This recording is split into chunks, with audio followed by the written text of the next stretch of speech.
can't overplan. Like no matter how smart you think you are.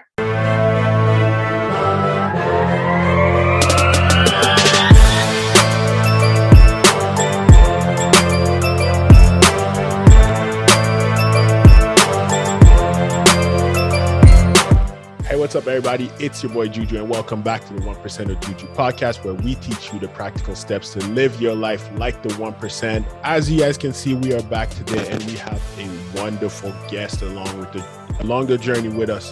Sorry about that. We have the wonderful Dammy from Mortgages by Dammy on Instagram.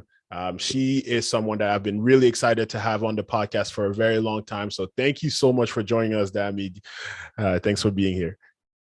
Thank you very much for having me. I'm super excited. I've listened to a lot of the episodes, so I'm excited to be on it. Thank you for inviting me. Yeah, no, if you want to maybe introduce yourself really quickly, because obviously you're providing some valuable information. You've been super helpful to me in the past, but you're providing a lot of valuable information to others. But what is it that you do? What should people know about you before we jump into this? I'm a mortgage agent. I'm based in Ontario. I'm a mortgage agent at Expert Mortgage. Okay, I got it. So I'm also super passionate about real estate. My background is actually more academics. I have an undergrad in economics, master's in economics, and somehow I found real estate and I've just been in love with it since then. So I said, okay, I'm going to do this more professionally because I was helping my friends out. And then later on, I'm like, you know what, this is something I really like. I'm going to go into it full time. And I also really do like investing and finances. It was just a natural fit for me to be a mortgage agent. 100%. And I feel like a background in economics probably helping you out in the real estate journey, because you get to kind of like see the trends a little differently than us average people do. Yes.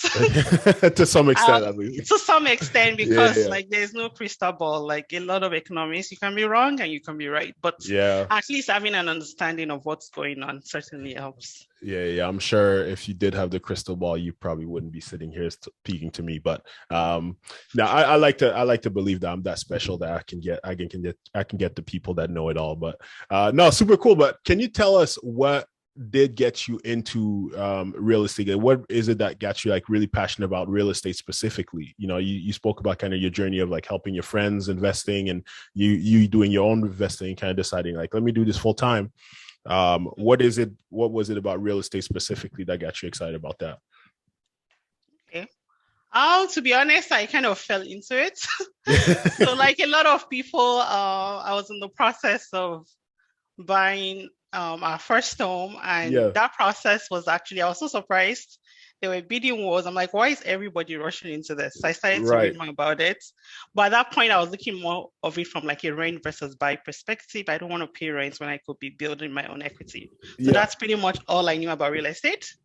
Going into it, just seeing how the prices, I'm just like, this doesn't follow. Like when you're like an academic, you don't see 20% year-over-year increase. So that kind of just got me like reading. So I'm like, this is interesting. I tried to look at what's really fueling the demand. And something that I'm sure a lot of people know is, okay, there are some basic needs that we need as humans. Food and shelter is one of them. And that's how I see real estate. I'm like, everybody needs real estate, whether it's for yourself to live or for you to provide shelter for other people. So I looked at it from that perspective, and I felt like, okay, this is a good opportunity. This is a good way to actually be in business, in quotes, providing shelter or like improving an asset in some way. Yeah. And that's actually what got me interested. I said, okay, I'm going to do this. I started with a rental property. I didn't read too much. I was like, okay, I'm just going to look for a property in an area that has a lot of rental demand. And that's literally all I researched, and of course, how to be a landlord and what are the rules and regulations. And since then, I've just realized how you can literally keep from that one investment into my own home. I've pretty much been able to use that to continue investing over and over again. Oh, that's super sweet. And I love what you mentioned when you spoke about the shelter that we need, right? And that's one thing that when I look at real estate and when you look at different investing vehicles out there, to me, real estate is one that I'm like, people will always need to, if we're talking about purely the safety of an investment, and obviously no investment is too safe, but people will always need a place to live, right? Like no matter what happens in the world, whether it's technology, we talk about crypto a whole lot but having somewhere to live is always going to be somewhere necessary. But obviously you guys know that you guys now have the understanding that's why I was so excited about today's episode specifically. This guest, guys know I'm a lover of real estate. I've bought multiple homes, I've flipped multiple homes, so really excited about this discussion today. But let's talk 2022, because 2020 and 2021 were some wild years. Okay, so I got into real estate like in 2018, I believe, when I came back to Canada, and I was just like, oh, whatever, dipping my toes. I started buying condo, things like that. And then the pandemic hit, 2020 hit, the pandemic hit. And I'm like, oh my goodness, I got in it at the worst time ever. And then I fast forward 2 years later, and it's insane, and no one's able to buy a house because it's too expensive. Can you tell me, like, what do you see on the horizon for 2022? Or how have the last 2 years been, and how do you see it moving forward? Yeah. So the last 2 years has been like anybody else, crazy. Literally in January of 2020, right before COVID, I was looking for an investment property. Like my focus is more on rentals. So I was looking for a rental. Then I started looking into assignment sales, and someone was flipping their condo, and they were literally selling it at the price that they bought it because the person couldn't close. So I'm like, okay, this is such a great deal. Looking back, I think that person might have known that there's a pandemic coming, because it's like a foreign investor from China. Yeah. So, but I wasn't thinking, I just got it. Literally, we closed end of January, which is winter. So I was looking for rent. It's impossible to find people that move. Yeah, so luckily I was thinking, okay, it was a brand new condo. So I was thinking, okay, I would like to do Airbnb, but because of the HSN, we really needed to rent it for 1 year. Yeah. So I'm like, okay, it really sucks, but I'm going to just find the tenants. And literally 1 month after, the condo market just literally tanked in the GTA. So I'm just like, oh my goodness, what have we done? But like literally fast forward a few months, the market just went crazy, especially work from home. People didn't feel like they had to be very close to their work. So all the suburban areas or like the rural areas picked up, cottages, literally almost any property went up in value. Yeah. So I think it just goes to tell you that real estate, you can't really predict things. Even condos that went down, they're like back up, because at the end of the day, everybody needs a place to live, right? Yeah. So it just tells me that you can't overplan. Like no matter how smart you think you are, no matter how much you read all the articles, there are just some things that are unknown, and they're really unknown for a reason. And that's what I think 2020 and 2021 really taught me. Yeah. 2022, I thought the market would cool down, but like based on the whole virus thing, like we are literally still in COVID. We are not in recovery yet. So I think people are still working from home. And because of that, people are okay to move further out. Based on all the studies I've read, it looks like there is still a demand. And I know I don't have a very big sample size for my mortgage, but I do see like a lot of even more demand from like December 2021. So people are feeling like they're really priced out, and they're trying to really, really get into the market. Yeah. So I feel like 2022, the prices were crazy December 2021, but I think that based on the fundamentals of demand, very low inventory, it just looks like 2022 is going to be probably like 2021, as scary as that sounds. Yeah. And what would you recommend to someone that's looking to get into the game in 2022, right? Like, because a lot of people may feel like they completely priced out, but what is something that they should go into? A lot of people may set the goal of like, okay, I'm going to buy a house this year, but they don't really believe it because they feel like things are going crazy out there, and they're going to be completely priced out. Like, what can they do to prepare? What can they do? What should they keep in mind? Things like that. Well, I'm a big believer, buy what you can afford. First-time home buyers, I realize it's very difficult right now. Unlike people that are already in the real estate where you have equity, a lot of first-time home buyers, they're coming in with their savings. But because first-time home buyers, they don't know a lot about, like, you can buy an old house and fix it up and live in there. they want like everything brand new. So I always say buy what you can afford, whether that's like a 1 bedroom condo or a 2 bedroom condo, or you have to Yeah, move out of the city, but buy what you can afford, because the rate at which prices are going up, even by inflation, a lot of people cannot save at that rate. So the exactly. longer you wait, you're just moving your goalposts. So if you have to move out of the city or you have to move into like a smaller place, just get in for now and the rest would sort itself out later. Hmm. That's my recommendation for first-time home buyers. Yeah, yeah, and I want to talk about the condo market a little bit because I know that that's something that you've been like when you speak to a real estate investor, they're very critical of them, right? Like they'll Yeah. tell you like, oh well, they won't increase in much in value as other things, but I think about someone like myself, I probably wouldn't have been able to purchase the other homes that I purchased if it wasn't for the condos that the first condo that I bought. So can you tell me a little bit about your relationship with the condo market and what people once again should keep in mind, but also Yeah. the bad, the good, and the ugly. Let's break it down. Yeah. The advantage of I actually promote condos a lot, especially for first-time home buyers, because what I Mm-hmm. see, especially when I do pre-approvals, like a lot of single people, for example, it's very difficult for you to qualify for 1 million or 800,000, which is what the market is right now. Yeah. A lot of times those people are living in a condo. They like being a tenant in a condo, but they don't see themselves buying a condo. I Mm-hmm. cannot. I lived in a condo before. I really like the convenience. I don't have to worry about snow, all of those things. Oh But yeah, for that's the some reason, worst. people look at it as, okay, I love living in a condo as a tenant, but my first time I really want to buy a detached property. Yeah. Um, yes, Until you have condos to plow as the it's, snow. yeah, yeah. And so the first thing I hear, from a mortgage perspective, yes, there is a difference, because if you were buying a freehold property, meaning that there is no condo Condo fees, we need fees. to Yeah. factor in those condo fees. So Mm-hmm. yes, sometimes your affordability can be a little bit lower, but because property taxes also tend to be a bit lower for condos, it kind of offsets each other. So a lot of times it's not really that you qualify less for a condo, because by the time we factor in the property taxes, the qualification is about the same. Um, yes, there is condo fees, and that amount is fixed. You don't have total control over it, which I think is one of the most biggest disadvantages of having a condo. Like, it could go up or it could go down. But there Mm-hmm. are some strategies that you can put in place to avoid that. You can go with a building that has a reputable property manager, and you can property management company, and you can see their track record from other buildings that they manage. Got it. Is it a Okay. company? Is it a corporate company that they don't have a good handle on their condo fees? And sometimes low condo fees might not necessarily be the good thing. It could be that they have very low condo fees because The their reserve maintenance is bad. fund is also very low. So that means if there was anything to go wrong, they have to do a special assessment.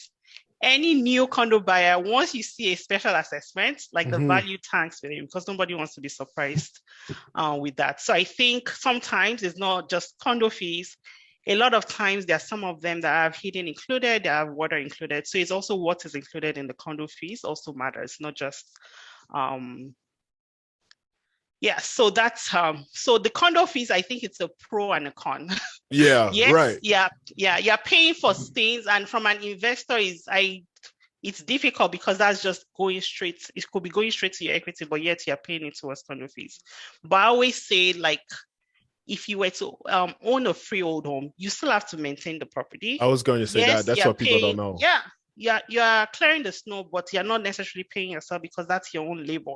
But if Mm-hmm. you factor that in as well, freehold houses, the property tax is higher too.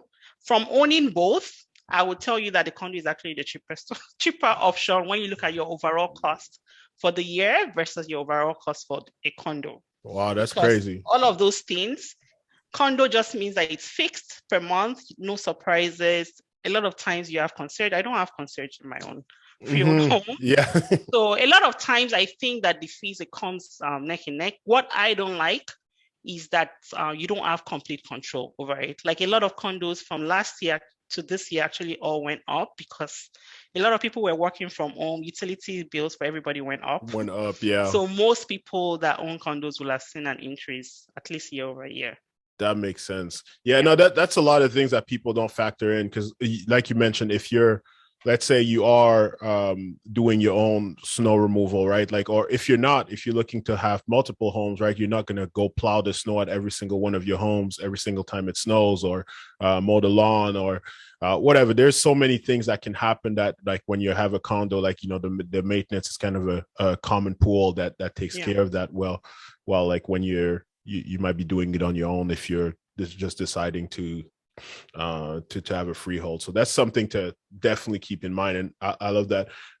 From an approval standpoint, would you say that it's then, like, would you factor all of it into it? And then is it easier to get an approval for a condo than it is for a freehold, or is it pretty much the same? I would say it's pretty much the same. Okay. Yes, we have to factor the fees, but for a lot of, we are factoring 50% of the fees Mm-hmm. because the heating, we actually factor in like $50 to $60 per month for heating, whereas if it was a freehold, we have to factor in a lot more Oh, than okay. that. That's Yeah, interesting. I didn't even know yeah. that. Okay. Yeah, so because of that, I think it's about the same. The cases where I see it makes a difference if you have a building where both the property tax and the condo fees is really high, yes, the qualification amount, the affordability amount actually reduces. But if it offsets each other, and a lot of newer buildings, typically the property tax will be lower and the condo fees will be lower, typically it wouldn't affect affordability as much.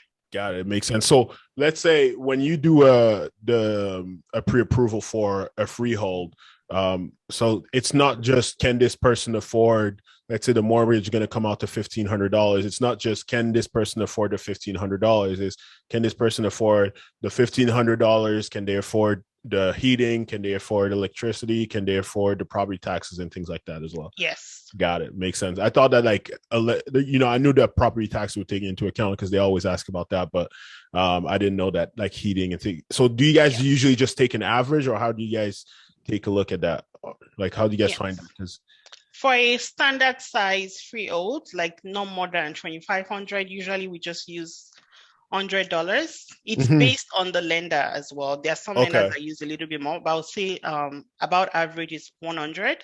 For condos, about average is $50 to $60. Okay, got it. If it's a much larger freehold or much larger detached, then we factor in a lot more than the 100. In this, I'll say average of 200 for really large. I'll say above 3,000 square foot homes. Makes sense. Okay, yeah, that's see, even I'm learning stuff here. Loving it. But and then talking about, like, the next thing I want to talk about was like multiplexes, because those are calculated a little differently. Because usually when I get pre-approvals for more than one unit, I'm able to afford a little bit more. Can you talk about that a little bit? Yes. So I'll start by duplex, which will be the most common and like entry level. So duplex just means that there are two livable units, right? Typically, the upper level and the basement would need a separate entrance and its own kitchen and bathroom for it to be considered a second livable unit. The reason it's such a great option is that we are able to include the rental income for the secondary unit into the qualification. So that means if your affordability standard on a property without rental income was maybe $450, just by buying a property with rental income opportunity, it means that we can factor that in, and that means that with this at least similar down payment, you're able to afford a lot more.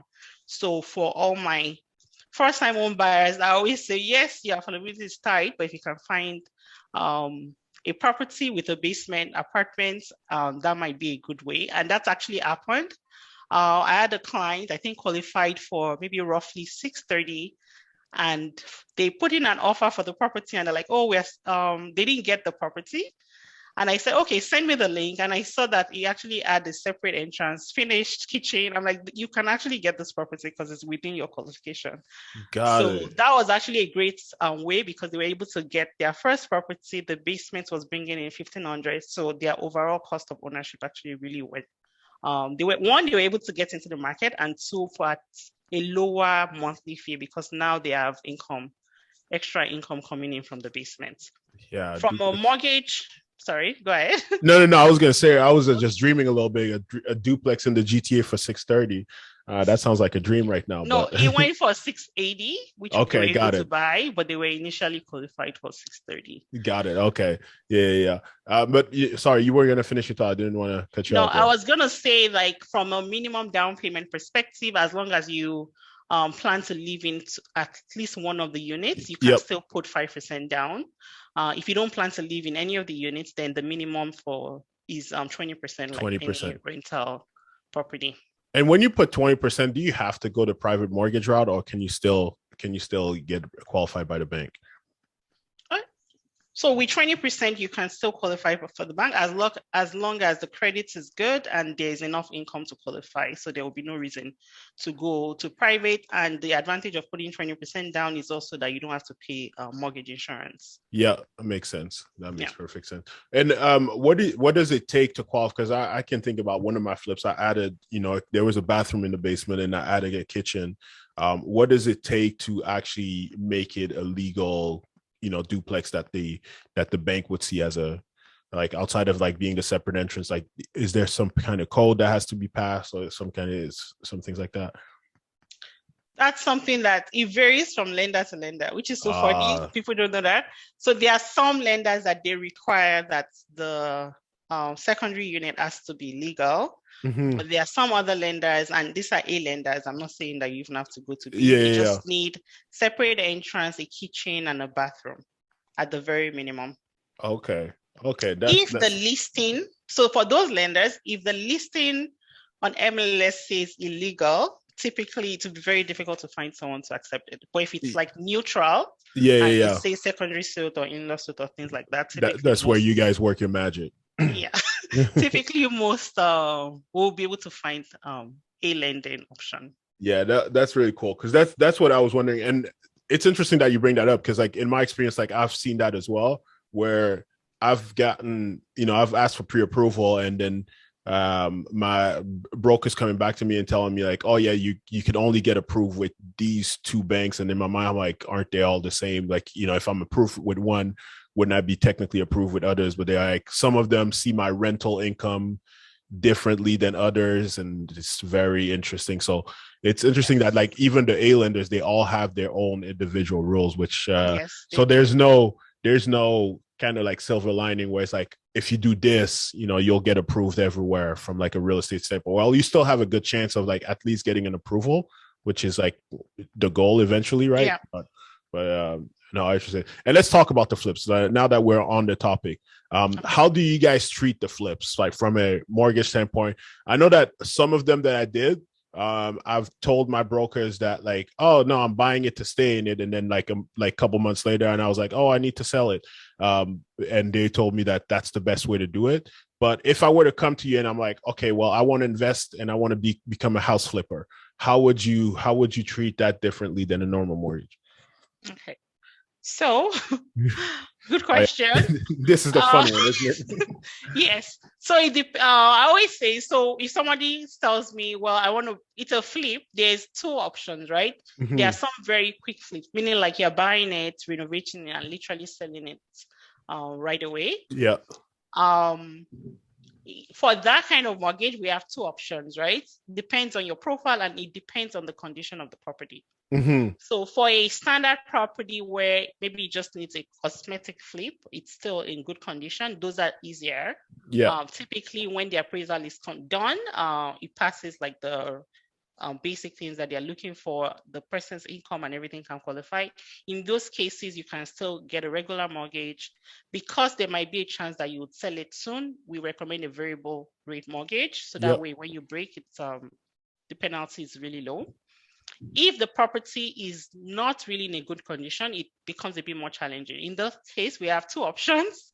The first option is we can get a mortgage that is a purchase plus improvements, where you are buying the property, but the appraiser, they will give us two values. One value is the as is, and then the second value is the as complete. And in that case, you'll be able to use some of the renovation funding to fix the property, and they just have to check to make sure the renovation is complete. The lender will check afterwards.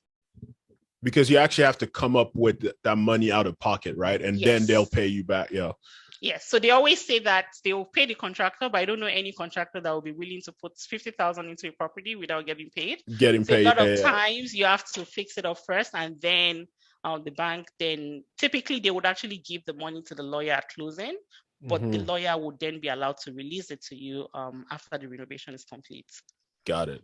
That makes sense. And the third, the other option is the private. Private typically would fund those kind of properties. They will need about 20 to 35% down payments. And they also want to see what the exit strategy is. That's very important for privates. It's a lot more expensive, but if it's a short flip, I always say factor in those costs into when you are crunching the numbers to see if this is a good deal. I'll say factor in the fees because that's really like your business expense that you can claim only if it still makes sense with the fees. I know this is more like for me, because I'm also investing, I always try to stay on the mortgage side, but I always still say to everyone, factor in this is what your fees will be like. If with those fees it still makes sense, then maybe yes, it's still a good purchase. Because at the end of the day, it's a business decision.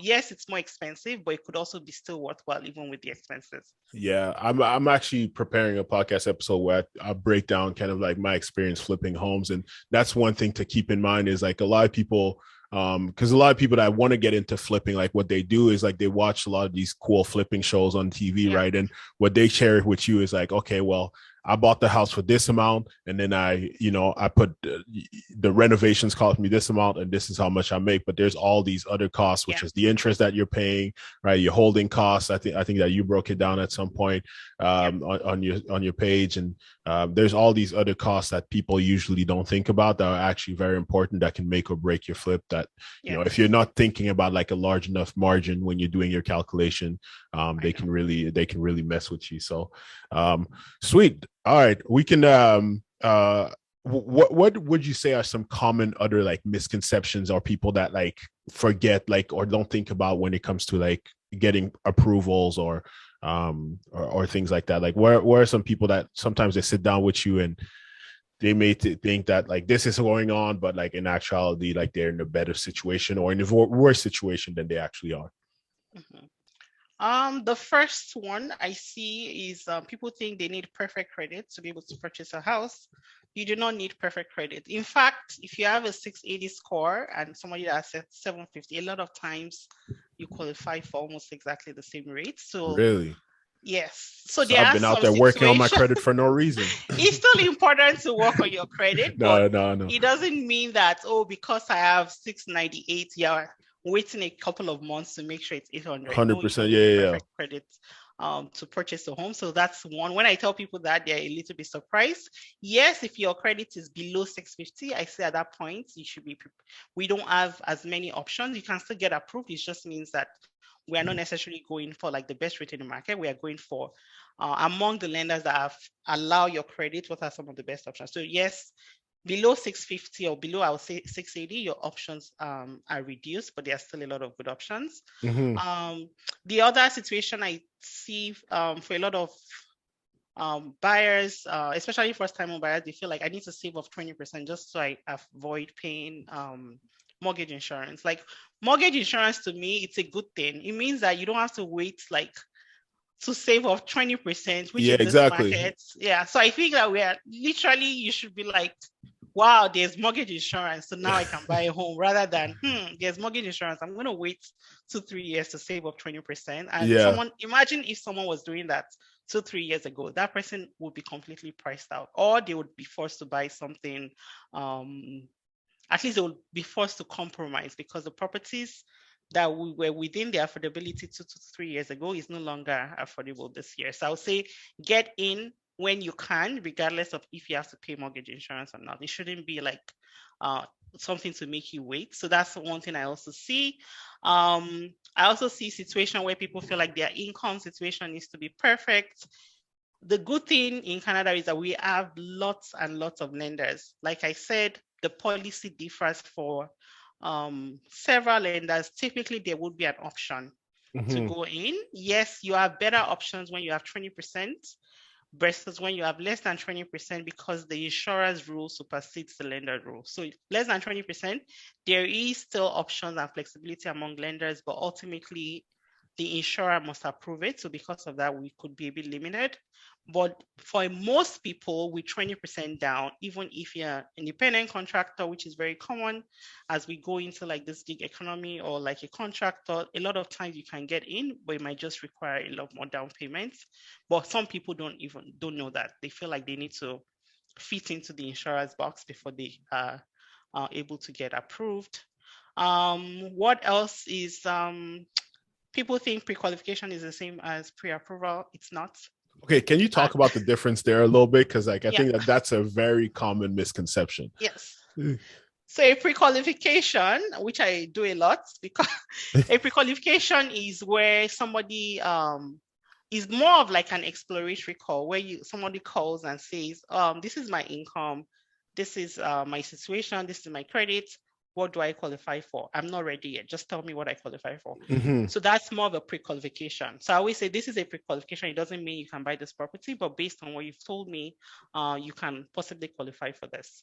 So that's a pre-qualification. Usually no. And there's no credit check, right? No credit check at that point. Makes sense. It's pretty much just seeing what your options are, which I think is also great, because sometimes people feel like I'm going to be ready in March, but maybe for some reason their credits, or maybe not, they're on a part-time job that they started 2 months ago.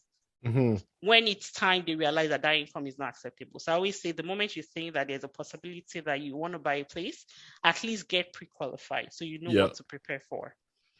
Pre-approval is more formal. So we are asking for all your documents because we are checking to make sure what type of income do you have? Is it variable? Do you have your down payment? What's your credit score like? So that's a pre-approval. The next stage, I would say another misconception is that a pre-approval guarantees approval. Oh, man. Does not. Oh, man. Have I learned that? It does not. Pre-approval is looking at your own income situation and your profile and saying that based on this, and if you look at any pre-approval letter, it will say based on the information that we have received, you qualify for this amount. The lender can get out of it, really. Pre-approval is great because you know you can move on, but you can, the lender can back out at any time. I've seen applicants where the bank give them pre-approval, they went and bought the property, and for some reason or the other, backed out because they no longer qualify for approval. It actually happens very often, more often than you think. So I think at that point, it's very important to work closely with your mortgage advisor or your mortgage broker, even before you put an offer, despite having a pre-approval, because then you can say, I have this pre-approval, I'm about to put an offer on this property. In GTA, a lot of offers are firm, unfortunately, but that's just the reality of things.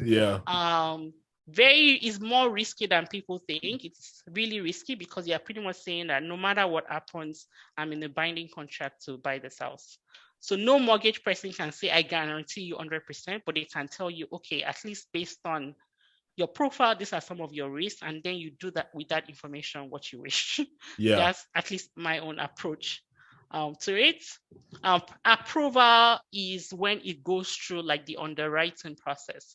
So the underwriter is looking at all your income information again, and they are also looking at the property. So the property part, no pre-approval can pre-approve you for the property because that portion is unknown. So at the approval stage is when they check every single thing and the property. That's why you can never have approval before you buy, before you have an offer. The approval always comes after. So misconception, pre-qualification is not the same thing as pre-approval, and pre-approval is not the same thing as final approval. Yeah, 100%. I love how you broke that all down, and it's super important. Like anyone listening right now, if you are, looking into going to this real estate game, understand that, because like Dammy mentioned, right now you almost have to put in firm offers, especially in the GTA. It's ridiculous. If you're not going in firm, your offers often don't even get looked at. So just be aware of that. I would recommend, and Dammy, you would correct me if I'm wrong, if they send you the property, the MLS listing, before actually putting in the offer, that would probably be the best idea, right? Yes. Yeah, so you can tell them hey, no, this might not pass your approval, or something like that. So yeah, and even simple things, especially for condo townhouses, condos, there are some properties that they are already on the do not lend list because there's something that the insurer already knows or the lender already knows. In those cases, I actually call the insurer ahead of time, you can give them the address and they can tell you this property is on our do not lend list, so it's good to go. So those are some of the things that we're at least doing to mitigate the risk of there being any surprises with But that wouldn't approval. be on the MLS listing, right? No, it wouldn't be. Wow, Yeah. that's crazy. I did not know that. Yeah. Man, it's crazy the stuff I'm even learning now. So that's really cool. No, thank you for sharing that. This being said, the with that, I know that like the government is kind of like changing rules a little bit to avoid that. Like we talked about, like going in with firm offers, all these bidding wars that are being created. What does that mean for the people? Like, how can they, stay in tune with like what is going on, and like what would you recommend? Like if someone is like, okay, well, one rule was like this a year ago, now I'm finally ready to buy, but now the rule has changed completely. How can people adapt to that, and what should people know about? Yeah. I think the best way is really to work very closely with your mortgage advisor, your mortgage broker. The reason is the media a lot of times censor what's the word? They censor. they they way it's online, you might feel like you understand. I see people that say, oh, based on this calculator, I qualify for this. Mm-hmm. One, you don't know all the rules. You don't know if your income is treated differently. So yes, you should be informed by looking at the news articles or by looking at CMHC's website. But I think because you are not licensed and you're not a professional, you should always rely on your mortgage advisor or your mortgage broker. So in that sense, I think the best way to keep in touch is to make sure you have someone that you trust and somebody that is also committed to working with you. In that case, at least we are sharing like, okay, yes, there's a rule change and this is how it impacts you. These are some of the other things that we can do to navigate the changes. So there's Yeah. no one straight answer. I think that is when, especially with real estate, having a good team is so important. It's not just a Crucial. transaction. For Yeah. some people, it's just a transaction, and it could be that way for people, but you just never know. And that's why it's really important to work with, like having a team that you trust. That way, they are looking out for you, and if there are changes in regulations, they're able to inform you. Also, work with you on how to mitigate that. Yeah, no, I totally agree, because that's one thing that I think a lot of people take for granted. They're like, oh, let me just give me any realtor, give me any mortgage advisor. It's all going to be the same, but it's completely different. Like this is not, you're not going to Foot Locker and buying a pair of sneakers. This is, it's a very big transaction, and it should be treated as such. It should be treated that seriously. When you look at things, what would you say are the opportunities for people in real estate? Like what should people jump on? What should get people excited about real estate in the upcoming year? I think the opportunities are that, depending on what your job is, the opportunities that we really can still. A lot of people are working remotely. That means you are not tied down to one area. There are lots of other areas that are still quite affordable. So I think that's one of the biggest opportunities. Mm. And so 2022, I think there will still continue to be a demand, especially for homes that are outside the hot locations, meaning like your jobs are very close. One of the opportunities, I think real estate, there is always opportunity. It depends on what strategy you're following. Like you also have Yeah. to understand the risk of a flip versus a multi-unit rental versus private lending, which some people are looking at right now. So there's different opportunities. So understanding what the risk is really important. For a lot of real estate investors I talk to, I don't see anybody saying, oh, the market is going to crash, I'm not going to do anything. It's just like, what am I going to do knowing that this is a possibility, and how can I mitigate against that? So there are lots of opportunities, but I would say you should also at least understand the risk and at least have a plan B and a plan C on how you would mitigate that if those risks are realized. 100%. Yeah, I couldn't agree more. And you spoke about some of the areas that are still affordable. Any areas that you like in particular? I'm asking for a friend here. With some of the areas, London, Ontario, I personally really like now. Mm-hmm. One is 2 hours from GTA, so there is now a GO station. Kitchener, I think, is still relatively affordable. There are lots of nice pockets in those areas where people can still get in, and if the work from home does end, there's still an opportunity to transition to and travel. transit, to travel Yeah. to the city There's a and GO maybe station adapt. in London now. Yes, last Oh summer. wow. People don't even know that. A lot of Really? people don't know. Yeah, there is a GO train that goes. It actually goes from London to Kitchener and to, Okay, I think, maybe Mississauga. maybe I'll go by over there before I release this podcast so that so that it Yeah, stays in the dark a little bit. But okay, yeah, that's but it a has also really appreciated over the last one to yeah, no, two I know. years. It's Yeah, it's one area that like I remember I was looking into it a while ago and it appreciated quite a bit. So yeah, well, I'm guessing that I'm just late on that news that most people probably have found out about that GO station being there. No, that's really good. And on that topic, like how hard is it to get an approval to if people are looking at different areas, like because right, I get listeners from all over the place, but if people are living, let's say, in the Toronto, in LA, or in New York, in one of these places that, it is really hard to actually find a place that is affordable or start a home, like how hard is it to go outside of their jurisdiction? And not saying that you have the rule, all the rules yeah. in all over in every state and country and stuff like that, but let's say in Canada, if you were to want to look at Calgary or somewhere on the East Coast, how hard is that? Yeah, it's not that difficult. So what in this case there is no standard rule. Is one of those things that it also varies from lender to lender. But the questions I've seen lenders ask, especially if there's someone in GTA that is now looking to buy in Edmonton, just as an example. One, they look at the job. The first thing they ask is the job remote. Typically, if the job is remote, they are fine at least lending. And they also look at it, are you in an in-demand job that it's easy for you to transition when you do move? So Makes those are sense. the two main things that they look at when guys, they're buying out of city. So basically saying if the job were to become not remote, would it be easy for you to find another job that's similar? Exactly. Okay, got it. Of similar income. Okay, perfect. No, that makes perfect sense, man. I really appreciate you. Like, I feel like I could sit here and ask you questions all night long, but we want to make sure that people get a chance to do something else with their life as well. But we have finally gotten to the part of the podcast where we shamelessly sell every single thing that you have to sell to the people. So where can the people find you? What do you have to offer? Like, how can the people get some time on your calendar? Okay. So I'm always typically on Instagram because I like engaging with people, and I always share a lot of my stories. So if you're looking to find me, my Instagram is mortgages by Dammy. You could also send me an email, hello@mortgagesbydammy.ca. Pretty much anything Mortgages by Dammy, I've kind of registered it. And if you're looking to get on my calendar, it's on my Instagram as well, but it's calendly.com /mortgagesbydammy. Yeah, definitely. We'll put all those links in the description and definitely check her out.